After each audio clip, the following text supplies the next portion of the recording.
he planet polte takte space alang khawvel mai maya hian kan chenga universe hi muntri bai tak ni in ngai angota him ani lo universe na khawvel ati chiat thei dan hi chi sang oma tun tuma chuan a chiat thei dan chi ni te hi kan thlur ping don ani space thuk lama hian Einstein a poina ataka omarin lo thil pakhat oma galaxy chunga hian ama te in avak kwal he thil hian kan chena khawvel ang tel tuk te chu ron nai zong rongot poin leya nunna zong hi ati top hal vek thea a hlo omna tak chu mihring mit hian a mu thei lo ba ka pakhat ni lovin tam tak an om chu tan chuan kan galaxy chunga ringot po hian he thil hi makta doi zanga chuang vel a om tura rin ani a observable universe ang zong te phei chuan trillion chuang fe a om tura ngai ani kan thil soi hi engdang ni lovin rogue black holes te ho hi an ni a arsilian tak te an tam hun chung a top nuwa heng black hole te hi lo in siam chuakin arsilai mu a kor hi a ke chiat nuwa black hole te hi a ron piang thin ti chuan he tiang black hole hi universe chunga hian an vak vai ta a mita mu thei ni lo ma se hriat thei dan kong hi a om a che vela thil om te ho a ngong dan atangin a hriat theia a chang chuan arsidang mi matter a hip lai te hi a mu thei thin a chang chuan a hip na chaklu tukina arsi a hip khoi kwal vel lai hi a mu thei thin boka he pa kha hian an hip na gravity na anung lama thil eng te ho ati fan dan atang te hian hriat thei bokin he distortion effect hi gravitational lensing ante galaxy chunga he tiang fa kwal thin ho stellar mass black hole te hi rin phak pa khate an ni bok kan ni ang rc te hi hol tanga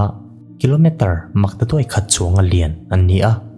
Betelgeuse te ang chi ho arsilian tak te chu hol tanga kilometer tluk le tingon khata lian te ni thungin kan ni omna muna khian omta ang se Jupiter omna mun hi he rc hian alu athlengang heti lai hian hriat thei china universe object mukber chu black hole te hi an ni a kan ni nena masin ang renga hian hol tanga kilometer rukvel chawalian an ni awangin manfu an har sa hle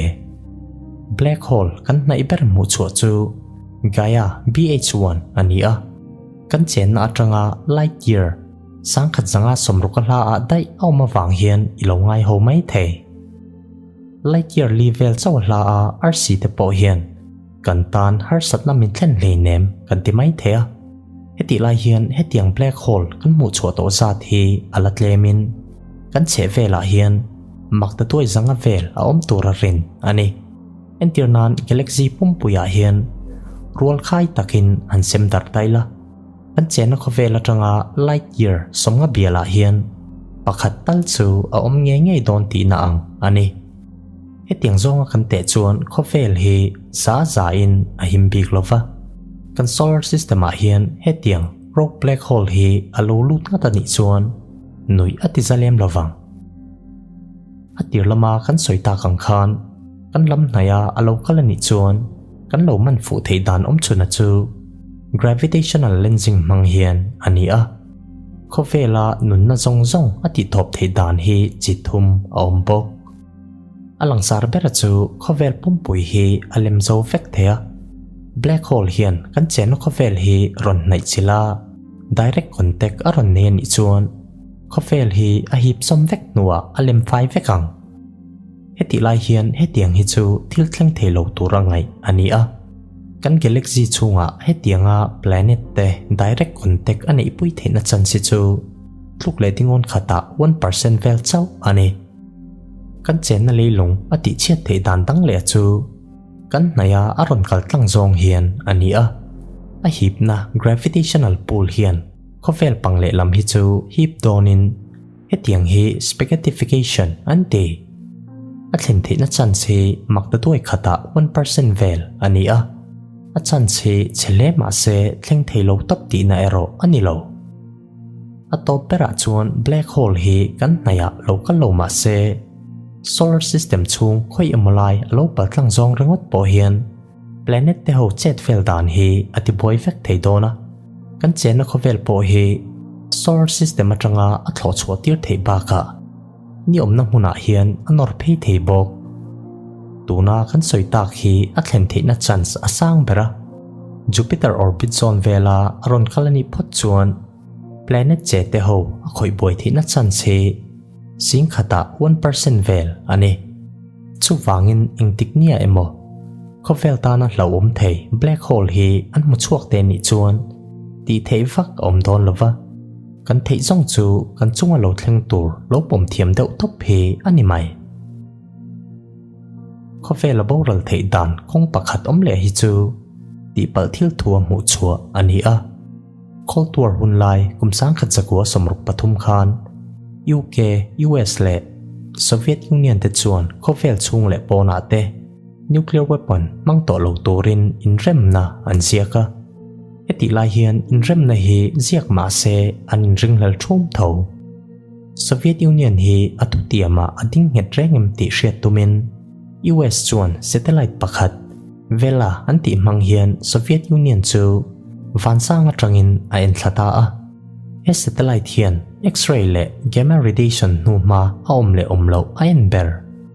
nuclear test na nu ma omang hi a mu to mi lo lain ni khat chu satellite hian khawvel lama tanga lo chuak ni lo gamma radiation sang tak hi aman fu ta atira chuan scientist te hian gamma radiation siam to hi an shalok lo ti chuan ngak le in angai ang bok chuan aron thleng le ta akha to ka aron thlen zeu zeu nuwa kumsang khat zakwa sumsari pathum khan gamma ray burst hi voisom paruk vel an man fu to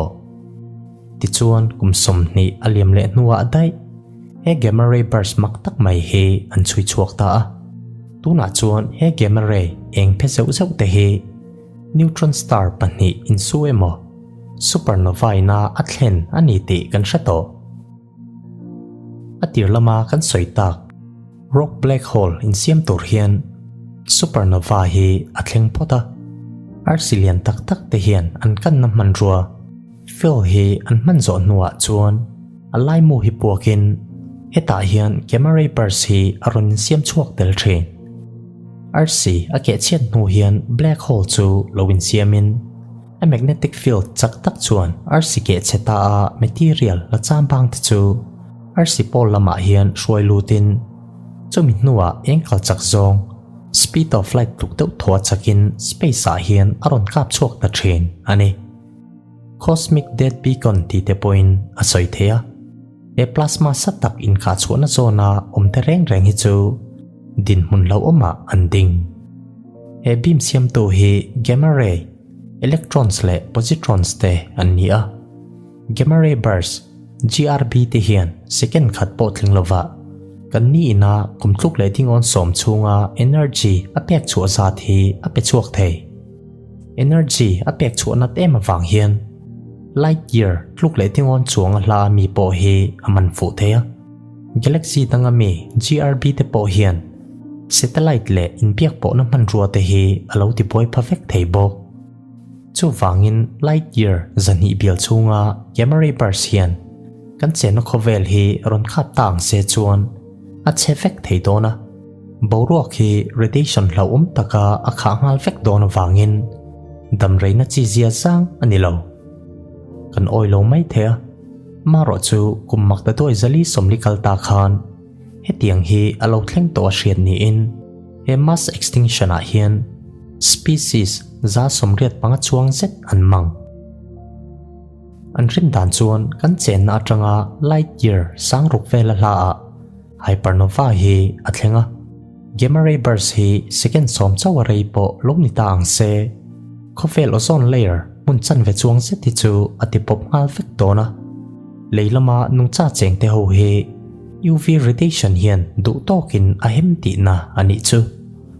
mithiam te chuan hetiang ang chiat na hi kumthluk le tingon khat dana voi khat zel athleng tura an ngaya athlen the na chance hi niam hle ma se athleng don lo ti na ero ani lo chu wangin tu na ani emo kum thluk le tingon khat aliam nuwa alo thleng ton ani poin lo in ven lok vak ngai na hi hom lova lo thlir deuh top hi kan ti thei zong chu ani mai